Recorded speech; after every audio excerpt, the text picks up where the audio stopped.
November 2019. So there's an awful lot of talk about mental illness, mental derangement, people going crazy. Some stories are fake, and some people will fake mental illnesses, and you've probably been to middle school and high school with a lot of weird looking people that would swear up and down they have like 20 headmates, and it's all wacky shenanigans and like a TV show in their head with wacky imaginary cartoon characters fighting each other in their head. Oh ho, what fun. And then you hear stories that might be true. People debate over the existence of dissociative identity disorder or multiple personality syndrome, and I wouldn't know what to think about it, really. I know people that claim to have had it, and that's it. I have never met anyone that seems to have actually had it for real, but I've heard about it. And I've heard about pandas and gorillas, and I've heard about outer space and all that stuff, so The Bible talks about demons, and demons are depicted in media as basically humanoid lizard things with bat wings, and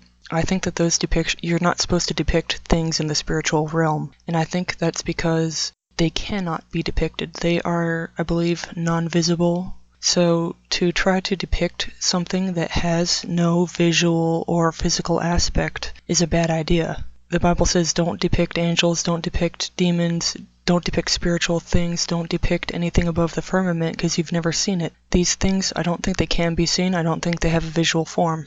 So all images, especially classical paintings of demons and angels, are inherently misleading. And so are all depictions of Christ, because you should know that the image promoted of so-called Jesus is not the real image. If you know what's going on, you should know what to look for, and you can get an idea as to what the actual Jesus Christ probably looks like, but we haven't physically met him yet. But the Bible talks about demonic possession, people going crazy, crawling off into a graveyard at night, having a cry and cut. Does that sound familiar? Do you know people that go crawling off into some secluded area at night and they start crying and cutting themselves? Have you ever seen real mutilation photos? I know that you've seen fake ones, but have you seen real ones? I think I have. There is some horrible stuff out there, and I can't wait to leave. Or people that are possessed, they start going crazy, they have incredible strength. Think about stories about angel dust, PCP. People going on the substance. I don't know if it's real. It could just be a story, because I think that the stories about bath salts are fake.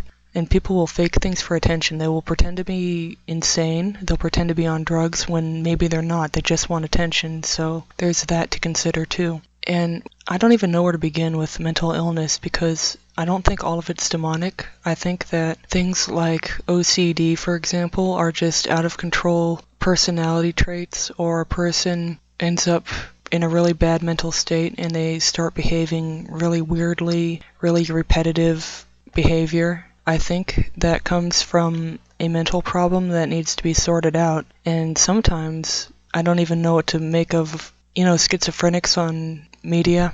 I'm talking about small-time media. I'm not talking about TV.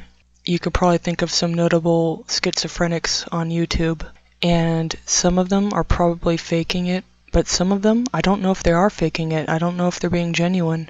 It's hard to say. So this is just to bring up the topic for discussion. Sometimes when you want to talk about something but you don't know where to begin, you can bring up the topic and it will be made aware of. People will be aware of it, and from there you could probably get some content to talk about later.